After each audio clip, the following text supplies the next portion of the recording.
Hello everyone, my self Vishnu Naman, assistant professor law. सबसे पहले मैं आप लोगों का अपने यूट्यूब चैनल लीगल फेबल पर स्वागत करता हूं। और जैसा कि आप लोगों को पता है कि हम लोग अभी पढ़ रहे हैं अपना कॉन्स्टिट्यूशन ऑफ इंडिया। और कॉन्स्टिट्यूशन ऑफ इंडिया में हम लोगों को पढ़ना है पार्लियामेंट्री प्रिविलेज। ठीक है, तो पार्लियामेंट्री प्रिविलेज में हम लोग क्या पढ़ने वाले हैं? सबसे पहले हम लोग पहले पढ़ेंगे bare provision of Indian constitution, जो हमारे प्रोवाइडेड है parliamentary privileges under article 105 of Indian constitution. इसका मार्जिनल नोट क्या कहता है? Powers, privileges etcetera of the houses of the parliament and the members of committees thereof. सबसे पहले एक और बात मैं बता दूं आप लोगों को कि ये हमारा जो पार्लियामेंट्री प्रिविलेज है, ये जो सेंट्रल मामले में मतलब मेंबर ऑफ पार्लियामेंट के लिए जो प्रिविलेज प्रोवाइडेड है, that has been provided under article 105, but for the privilege of the member of the legislative assemblies of the states, that has been provided under article 194 of Indian constitution. ठीक है, वो 194 में है, उसको आप लोग पढ़ सकते हैं। कंपैरेटिवली अगर हम देखेंगे तो कोई डिफरेंस नहीं है उसमें, उनको बेसिकली समझ में आता है। तो इसलिए हम 105 पढ़ेंगे और हम समझ जाएंगे कि 194 में एक्चुअल में क्या है। ठीक है, तो क्या बात करता है marginal note? Powers, privileges and etcetera of the house of the parliament and of the members and committees thereof. मतलब जो हमारा पार्लियामेंट होगा उसके मेंबर्स और उसकी जो कमिटीज होंगी, उस कमिटीज मतलब कोई कमिटीज अगर पार्लियामेंट के द्वारा अपॉइंट की जाती है तो उस कमिटीज के भी क्या प्रिविलेज होंगे, ये सभी बातों को हम लोग इन सभी जो प्रिविलेज हैं उसके बारे में बात करता है। ठीक है, तो सब क्लॉज 1 क्या कहता है? Subject to the provisions of the constitution and to the rules and standing orders regulating the procedure of the parliament, there shall be freedom of speech in the parliament. ठीक है, एक बात हम लोग को समझ में आई डायरेक्टली कि फ्रीडम ऑफ स्पीच होगी हमारी पार्लियामेंट में, हम लोगों को बोलने की आज़ादी होगी। बोलने की आज़ादी एक्चुअल में क्यों, why this kind of privilege actually required under Indian constitution we can say. तो जब हम देखते हैं कि हमारा पार्लियामेंट का मेंबर, अगर सपोज कीजिए कि बेसिकली हमारा पार्लियामेंट के मेंबर्स का सबसे प्राइमा फेसी जो काम है to make the laws for our to rule and regulate the society ना, कानून बनाना उनका काम है। अब सपोज कीजिए कि वो कोई कानून बनाना चाहते हैं तो उसका बेसिक फंडामेंटल जो नीड है वो है आर्गुमेंट्स और उस पर डिस्कशन होना ना। पार्लियामेंट में हम कल हम लोग पढ़ रहे थे तो उसमें हम लोगों ने बताया था अभी कि हम लोगों का 3 स्टेजेस होता है। फर्स्ट रीडिंग, सेकंड, जब बिल इंट्रोड्यूस होता है उसकी 3 रीडिंग होती है ना, फर्स्ट रीडिंग, सेकंड रीडिंग। तो ये जब डिस्कशन होगा बिल पे, तो बिल के डिस्कशन में यदि सपोज करिए कि a person is having a kind of threat that I should not speak, I should not use such kind of languages, या if I would use such kind of language I may be punished। तो ये सारी चीज़ें जो actual में अगर restriction कहीं ना कहीं भय अगर उनके मन में रहेगा तो दे can not actually be comfortable in making law and making discussions on the any point. और जब कोई किसी भी पॉइंट पे अगर बेनिफिशियल फ्रूटफुल डिस्कशन नहीं होगा तो अल्टीमेट रिजल्ट जो होगा वो कभी भी अच्छा नहीं होगा। ठीक है, तो क्योंकि फ्रूटफुल डिस्कशन ही जो है बेटर लॉ बनाने के लिए हमको, हमारे बेटर लॉज को बनाने के लिए जरूरी है। ठीक है, तो अब इसमें हम लोग जो हमारा पहला क्लॉज हो गया। दूसरा क्लॉज क्या करें? No member of parliament shall be liable to any proceeding in any court in respect of anything said और vote in given by him in parliament or any committee thereof, and no person shall be liable in respect of the publication by or under the authority of either house of the parliament any report, paper, votes, proceeding। क्या क्या चीज़ें इसमें ज़रूरी हैं? जैसे क्या देखिए, पहला चीज़ liable to any proceeding in respect of anything said. ठीक है, एनीथिंग सेड और any vote given by him ना इन पार्लियामेंट और एनी कमिटी देयर ऑफ, या उसकी किसी कमिटी में अगर कोई वोट करता है। And no person shall be liable to in respect of any publication ना बाई और under the authority of the either house of the, मतलब उस जो हमारा हाउस है उस हाउस में आप कोई भी चीज़ बोलते हैं, आपकी आपने कोई वोट दिया है या आपने उस कमिटी का के खिलाफ कोई उसके पक्ष में या खिलाफ में कोई वोट दिया है, इन सारी एक्शंस के खिलाफ आपके ऊपर एक्चुअल में कोई एक्शन नहीं लिया जा सकता। मान लीजिए आपने कुछ बोल दिया, अभी रिसेंटली एक मेंबर ऑफ पार्लियामेंट ने आप लोगों ने सुना होगा रिसेंटली, कि आप लोग अक्सर ही देखते ही होंगे कि बहुत गलत वर्ड यूज हो जाते हैं या एक दूसरे के प्रति कभी कभी, पहले तो हम लोगों ने देखा है कि हाउसेस में लोग फाइटिंग भी कर लेते हैं ना, हाथापाई कर लेते हैं, कोई कुछ किसी को जूता मार रहा है, किसी का सर फोड़ दे रहा है। बट इन सारे चीज़ों पे इन सारे एक्शंस पे कोई क्रिमिनल एक्शन नहीं हो पा रहा है। क्यों? Because these all are actions are actually privileged ना। प्रिविलेज्ड का मतलब विशेषाधिकार, मतलब इस पे कोई कोर्ट एक्शन नहीं होगा ना। अब हम जब सेक्शन 212 ऑफ इंडियन कॉन्स्टिट्यूशन पढ़ते हैं या 122 121 पढ़ते हैं, तो भी हमको कहीं ना कहीं प्रिविलेजेस देखने के बारे में मिलता है ना हमारे। जैसे parliament will not interfere in the court proceeding and the court will not interfere in the parliament proceeding, आप लोग पढ़ते होंगे। तो ये बात हो गई। फिर उसके बाद अब हम लोग क्लॉज 3 पढ़ेंगे। इन respects In other respects, the power, privilege, and immunities of each house of parliament and the members and the committees of each house shall be such as may from time to time be defined by the parliament by law। ठीक है, मतलब parliament ने यदि कोई law legislation बना के अपने privileges को और इम्यूनिटीज को डिफाइन कर दिया है, बता दिया है कि ये मेरी इम्यूनिटीज होंगी, ये मेरी पावर्स होंगी, प्रिविलेज होंगी, तो स्पेसिफिकली वो प्रिविलेज तो उसको मिलेंगी ही मिलेंगी। बट सपोज करिए कि if there is no actual definition, there is no actually codification, तो ऐसी स्थिति में क्या होगा?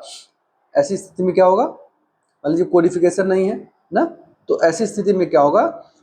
देखिए, parliament and members of the committees of each house shall be such as may from time to time be defined by the parliament by law and so defined shall be those of and until so defined, जब तक कि नहीं बताया गया। ठीक है, जब अगर बता दिया तो वो, और until so defined shall be those of that house and if its members committees immediately before the coming into force of section 15 of the constitution 44th amendment act 1970, जो हमारा 44वां संविधान संशोधन है, क्या कह रहा है कि यदि कोई सपोज करिए कि जब तक बता दिया गया है, कोडिफिकेशन कर दिया गया है, तब तो वो होगा जो कोडिफिकेशन किया गया है। But suppose if there is no codification actually, तो क्या होगा? तो ऐसी स्थिति में वो प्रिविलेजेस वही होंगी जो 44वें संविधान संशोधन की धारा 15 के लागू होने के पहले, ठीक पहले, उस सदन की समितियों या उस सदन के पास जो शक्तियां उसके पास थी। मतलब कौन? 44वें संविधान संशोधन की धारा 15 के लागू होने से पहले। अब बात आती है कि क्या है एक्चुअल में 44वें संविधान संशोधन की धारा 15 ना। सेक्शन 15 जब हम लोग 44वें संविधान संशोधन या ब्रिटिश 44th अमेंडमेंट के बारे में अगर हम लोग देखेंगे, तो हमको पता चलता है कि ये बात करता है जो हमारी ब्रिटिश पार्लियामेंट है उसके हाउस ऑफ कॉमन्स के क्या प्रिविलेजेस हैं और उसकी कमिटीज के क्या प्रिविलेज हैं, इसके बारे में बात करता है। ठीक, इसके बाद अब हम लोग आते हैं अपने क्लास 4 पे। क्लास 4 एक्चुअली क्या बात करता है? तो the provisions of class 1, 2 and 3 shall apply in relation to provisions who by virtue of this constitution have the right to speak and the other wise to take part in the proceeding of a house of parliament any committee। मतलब उनको speech की privilege होगी और proceedings में भाग लेने, participate करने की प्रिविलेज होगी, और या किसी कमेटी में या उसके मेंबर्स के पार्टिसिपेशन का बेसिकली प्रिविलेज होगा, अधिकार होगा। ठीक है, ये हो गया हमारा पार्लियामेंट्री प्रिविलेजेस। अब पार्लियामेंट्री प्रिविलेज ये हमने बेयर प्रोविजन पढ़ा। इसके बेयर प्रोविजन पढ़ने के बाद अब हम आते हैं एक्चुअल में क्या सिचुएशन है, क्यों प्रिविलेज क्या होता है। तो प्रिविलेज देखिए, parliamentary privileges refers to the privilege and rights that are considered essential for the house as an organization and its members representatives of the people to carry out their duties। Suppose करिए कि हम अभी हमने बताया आपको कि जो parliament हमारा है उसकी ड्यूटी क्या है? To make the law and for making law they will have to actually discuss on that particular point. Suppose if they are not getting the time and they are actually restricted to use any specific parameters for using their power of legislation, जब उनको restricted कर दिया जाएगा तो ऐसी स्थिति में वो जब डरे होंगे तो हम जानते ही हैं कि डरा ही हुआ व्यक्ति कभी भी अप्रोप्रिएट लेजिस्लेशन नहीं बना सकता, क्योंकि he will not be in a position to make a healthy discussion, so he will not be actually create a beneficial law ना। तो इसलिए उस मेंबर्स को इंडिपेंडेंसी चाहिए, होनी चाहिए, उनके पास आज़ादी होनी चाहिए इस बात का डिस्कशन करने की कि क्या वर्ड्स उनको यूज करना है और कैसे मैकेनिज्म्स यूज करने हैं, इन सभी चीज़ों का प्रिविलेज होना चाहिए। There should not be any liability, ठीक है, कि अब हम उनको उनके ऊपर कोर्ट पे एक्शन कर दें, कोर्ट में इश्यू कर दें, ऐसा नहीं होना चाहिए, ठीक है। तो ये प्रिविलेज इसलिए जरूरी है। और यूटिलिटी ऑफ प्रिविलेज अगर हम देखें, मतलब इम्पोर्टेंस ऑफ प्रिविलेज क्या क्यों जरूरी है, जो अभी हम लोग डिस्कस कर रहे थे, तो देखिए पॉइंट वाइज हम कह सकते हैं कि to ensure that the acts of members in parliamentary functions are independent and effective, मतलब वो अपने कार्यों को करने में इंडिपेंडेंट हैं और इफेक्टिव तरह से कामों को कर पा रहे हैं एक्चुअली, ठीक है, मतलब कि उनके ऊपर कोई तरह की लायबिलिटी नहीं है। To uphold the parliament's houses primacy honour and dignity, उसके हाउसेस के जो उसका सम्मान है, उसकी डिग्निटी है, इस सभी चीज़ों को अपहोल्ड करा जा सके, मेंटेन किया जा सके। फिर in order to safeguard those involve in parliamentary functioning from any hindrance and in the performance of duty, किसी तरह से उनके ऊपर किसी तरह का हिंड्रेंस नहीं होना चाहिए, दबाव नहीं होना नहीं चाहिए, और उनकी ड्यूटीज को वो अपने इंडिपेंडेंट रूप से करने में सक्षम हो सके, इसलिए ये सभी चीज़ें जरूरी हैं। अब बात आती है टाइप्स ऑफ प्रिविलेज, तो कितनी तरह के प्रिविलेज हैं, तो दो तरह के प्रिविलेज हैं, एक इंडिविजुअल और दूसरा कलेक्टिव। इंडिविजुअल प्रिविलेज का मतलब व्यक्ति विशेष का, जैसे हम सांसद हैं या हम विधायक हैं तो हमारी क्या विशेषाधिकार होगा, इसके बारे में बात करता है। तो these are the personal rights, exemptions and immunities of each member. क्या क्या है, जैसे they can not be arrested ना, हम जानते हैं कि जब हमारा जो हमारा हाउस सेशन में होने वाला होगा तो उसके 40 दिन पहले या 40 दिन बाद तक उसको एक्चुअल में मेंबर्स को एक्चुअली अरेस्ट नहीं किया जा सकता ना। फिर they have freedom of speech in the session, immune from liability, अभी हम बताया हमने कि आप बोलने की आज़ादी है और हेल्दी डिस्कशन करने की आज़ादी है। उस हेल्दी डिस्कशन करते समय whatever may be the word they actually use in will not be actually any kind of having liability, ठीक है। फिर उसके बाद तीसरा पॉइंट क्या है, power to decline to testify और appear as a witness in a court that is pending during session of parliament ना। अब सपोज करिए कि पार्लियामेंट्री सेशन एक्टिव है और they can not be called in court to testify any witnesses, ठीक है, उनको कोर्ट में क्वेश्चन नहीं किया जा सकता, बुलाया नहीं जा सकता, ठीक है। ये हो गया इंडिविजुअल कैपेसिटी में उनके क्या प्रिविलेज है। अब कलेक्टिव प्रिविलेजेस में मतलब एज ए समुदाय, एज ए समूह, संसद के सदस्यों का क्या अधिकार है, तो it has the right to make its reports, discussion and actions public as well as the right to forward, मतलब वो अपने जो डिस्कशंस उन लोगों ने किया है, जो उस पर जो भी चीज़ें बनाई हैं, जो भी लॉज बनाए हैं, उसको वो पब्लिक भी कर सकते हैं और पब्लिक होने से प्रोहिबिट भी कर सकते हैं। This is the privilege. Generally freedom of speech cannot be restrained, but they can restrict it on the in the matter in the name of parliamentary privileges, ठीक है। बट अब 44वें संविधान संशोधन में कहा कि ठीक है, आप जो ट्रू पब्लिकेशंस होगी, जो हमारा प्रोसीडिंग्स होगा, उसको आप पब्लिश कर सकते हैं, ठीक है, देयर इज नो प्रॉब्लम, ठीक। फिर उसके बाद हम लोग आते हैं, दूसरा पॉइंट क्या है, it has the authority to organise secret meetings and to discuss some crucial issues and bar outsiders from its meetings. जैसे अभी हम लोगों ने देखा कि इंडिया पाकिस्तान का वार लाइक सिचुएशन क्रिएट हुआ था, तो इस समय जो सेशंस है या मेंबर्स ऑफ पार्लियामेंट हैं, उस समय अगर कोई डिस्कशंस कर रहे हैं, कोई मीटिंग्स कर रहे हैं, तो they are having the privilege and not to disclose that kind of meeting for the security regions, crucial security regions, and अगर ऐसा disclose कर दिया जाएगा तो that will be a threat to the security of the state। ठीक, तो इस तरह से उनको अपनी डिस्कशंस करने की आज़ादी है। फिर they have authority to punish both members and non members for violating its privilege ना। पार्लियामेंट्री प्रिविलेज में parliament actually it acts like a court ना। पार्लियामेंट खुद अपने अंदर उसकी एक जुडिशियल पावर होती है कि जो उसके प्रिविलेजेस के साथ खिलवाड़ करेगा, उसको तोड़ेगा, तो they will be actually punished for violating its privileges। ठीक है, अगला क्या है, the house has the right to be notified right when a member is arrest, detained, found guilty या इम्प्रिजन्ड एंड रिलीज्ड ना। मतलब मेंबर ऑफ पार्लियामेंट्स का जब भी पार्लियामेंट का बात करते हैं तो member of parliament as well as member of state assembly दोनों ही कंसीडर किया जाएगा। तो इनके पास क्या पावर है कि उनको नोटिफाई करना चाहिए ऐसे समय में जब एक कोई किसी मेंबर को अरेस्ट किया जा रहा है, डिटेन किया जा रहा है गिल्टी पाने पे, तो उनको नोटिफिकेशन की प्रिविलेज है, they should be given the notification. ठीक है, फिर उसके बाद member of officers of the house can not give the evidence in the court of law documents related to proceeding of the house without permission of the court. Suppose if proceeding is called in question और न्यायालय में उसमें कोई report submit करनी है तो but these proceedings actually can not be submitted in the court of law without actual permission of the house. ठीक है, हाउस का परमिशन लेना होगा इसको पब्लिश करने से पहले।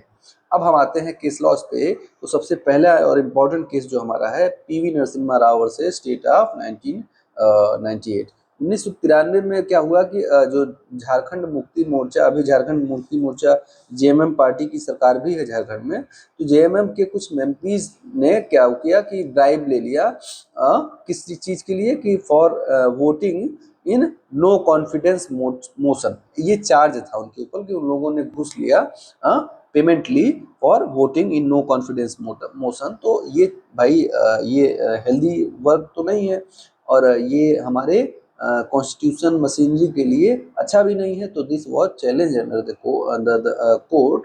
और कोर्ट ने क्या कहा, कोर्ट ने क्या कहा कि ये हमारा जो पार्लियामेंट्री प्रिविलेजेज है under article 105 of Indian constitution, इसके अंतर्गत ये प्रोटेक्टेड है and they can not be actually held liable for the taking bribe ना। वो लोगों ने जो घूस लिया नो कॉन्फिडेंस मोशन में वोट करने के लिए, उसमें करेक्शन के चार्ज पे हम उसको चैलेंज नहीं कर सकते हैं, उनको पनिश नहीं कर सकते हैं। क्यों नहीं पनिश कर सकते? Because they are members of parliament and their actions are privileged actually। ठीक, समझ में आ रही कितना ज्यादा विशेष अधिकार आप लोग देख रहे होंगे कि मतलब करप्शन भी किया और सुप्रीम कोर्ट कह भी रहा कि वो करप्शन किया बट उनको पनिश नहीं किया जाएगा। ठीक है, क्योंकि उनको प्रिविलेजेस है। फिर उसके बाद हम लोग आते हैं सीधे 2021 में स्टेट ऑफ केरला वर्सेस के अजीत। और यहाँ से अब सिचुएशन बदलने लगी क्योंकि अब हम लोग मोर लिबरल हो गए हैं, मोर सारी चीजें हमारी और ज्यादा ट्रांसपेरेंट होने लगी है ना। तो supreme court observe that parliamentary privileges and immunities are not gateways. Gateways का मतलब एक रास्ता, एक पुल की तरह आप नहीं यूज कर सकते एक जगह से दूसरी जगह जाने के लिए, जैसे पुल यूज किया जाता है तो उसी तरह से आप पार्लियामेंट्री प्रिविलेज का यूज नहीं कर सकते। और जनरल लॉ जो है, जो जनरल हमारा लॉ क्या है कि आप अगर कोई क्राइम करेंगे तो यू विल बी पनिश्ड। तो अब आप ये नहीं कह सकते अंडर पार्लियामेंट्री प्रिविलेजेस कि sir I am member of parliament and I should not be punished because I have a certain privilege ना। तो इस पार्लियामेंट्री प्रिविलेज का आप एज अ वेपन यूज नहीं कर सकते हैं क्राइम करने के लिए क्रिमिनल मैटर्स में। और एक और बात कि ये जो पार्लियामेंट्री प्रिविलेज है ये हमारे क्रिमिनल मैटर्स में, जैसे अभी आप लोगों ने 40 दिन वाला प्रोविजन पढ़ा कि सेशन हाउस का जो हमारा चल रहा है उसके 40 दिन पहले और 40 दिन बाद उसको अरेस्ट नहीं किया जाएगा। तो ये एक्चुअल में सिविल केसेस में सिर्फ ना, नॉट फॉर क्रिमिनल केसेस। ठीक है, फिर सुप्रीम कोर्ट ने इसमें कहा कि it is not a gateways to claim exemptions from general law of the land and which governs the citizens and every citizen. ठीक है, इसके बाद हम लोग आते हैं 2024 में Sita Soren versus union of India 2024। Under this case actually supreme court reverse PV Narasimha Rao का जो केस है उसको उलट दिया, और उलटते हुए क्या कहा कि जो पार्लियामेंट्री इम्यूनिटी है वो अब ब्राइबरी लेने की, हमने ब्राइबरी भी ले ली और वो इम्यून्ड थे हम लाइबिलिटी से, हम सजा नहीं दी जा सकती थी क्योंकि 105 में हमको प्रोटेक्शन था। लेकिन अब कहा कि अब ऐसा नहीं है, अब आप ऐसा करते हैं तो यू विल बी पनिश्ड। ठीक है, तो दीज आर द केसेज, और अब हमने डिस्कस कर लिया। फिर अब आते हैं हम एक्चुअल में what is the situation in United kingdom. तो यूनाइटेड किंगडम मतलब ब्रिटिश पार्लियामेंट, जहां से हमने अपना संसदीय शासन व्यवस्था अपनाया ना, तो वहां पे similar rights such as the ability to control its own operations, freedom of speech and immunity from arrest, and all the rights are available to the members of common house. जैसे members of the house of the people, क्या क्या चीजें हैं, जैसे वहाँ पे जो दो हाउसेस हैं उसका नाम होता है house of the commons and house of lords ना। तो वहाँ के जो मेंबर्स हैं उनको भी एक्चुअल में प्रिविलेज हैं, जैसे प्रिविलेज हमने उन्हीं से तो सीखा है ना। तो इसलिए वो सारे प्रिविलेज जो इंस्टीट्यूट्स बनाने के लिए, लीगल प्रेसिडेंट्स के लिए जो उनको प्रोवाइडेड हैं, वो सभी हमने अपने यहाँ अडॉप्ट किया, वही चीज़ें उनके पास भी अवेलेबल है। ठीक है, फिर बात हम कनाडा में करते हैं। तो कनाडा में the parliament of Canada act and constitution act of 1867 both specify the rights of privilege. इन दोनों ही में प्रिविलेज, पार्लियामेंट्री प्रिविलेज की बात की गई है। And members of Canadian parliaments are having the privilege, कौन कौन से, right to penalise for the privilege violations. जैसे आप जो पार्लियामेंट्री प्रिविलेज है उसका वायोलेशन करते हैं तो they are having actually power to punish them, freedom of speech they are having, the protection from arrest etcetera, जैसा हमने अपने इंडियन कॉन्स्टिट्यूशन के प्रिविलेज में पढ़ा। तो ये सारी प्रिविलेज हम जैसे देख रहे हैं दुनिया भर के देशों में दिया गया है। ऐसा इसीलिए दिया गया है क्योंकि without these privileges actually they will not be comfortable to make laws for us, and they will not be actually, ये उनके लिए हेल्दी डेमोक्रेसी के लिए अच्छा नहीं हो। ठीक है, उसके बाद अब हम लोग आते हैं कोडिफिकेशन पे। क्या हमारा पार्लियामेंट्री प्रिविलेजेस का कोडिफिकेशन हुआ है या नहीं, और यदि नहीं हुआ तो क्यों नहीं हुआ। तो क्वेश्चन का आंसर है कि नहीं, पार्लियामेंट्री प्रिविलेज का कोडिफिकेशन नहीं हुआ। क्यों नहीं हुआ है, क्योंकि अगर सपोज करिए कि अगर कोडिफिकेशन हो जाएगा तो सपोज कीजिए कि there are 10 rights that has been specified as parliamentary privilege ना, तो केवल वही 10 राइट्स का आप, जैसे आप सामंत की जो प्रिंसिपल पढ़ते होंगे पिजन होल थ्योरी, कि अगर आपके राइट्स को स्पेसिफाई करके बता दिया जाता कि you are having a certain limits of rights specified in the some numbers, तो उतने ही राइट्स आपको मिलेंगे जितने बताए गए।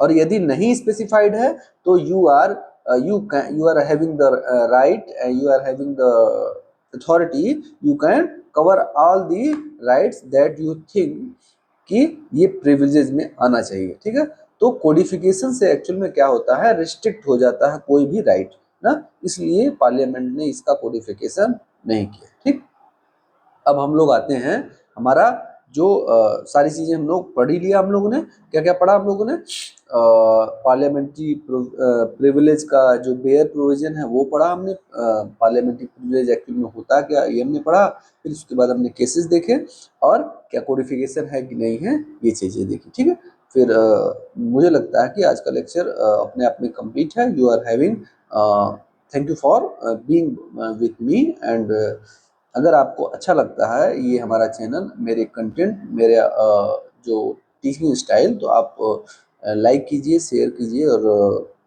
उन लोगों को शेयर कीजिए जो एक्चुअल में पढ़ना चाहते हैं law and they are not having actually appropriate sources, resources जिनके पास नहीं है, और वो ऐसे लोगों को शेयर जरूर कीजिएगा, और अपने क्वेश्चंस एंड क्वेरीज कमेंट जरूर कीजिएगा। ठीक है, थैंक यू वेरी मच।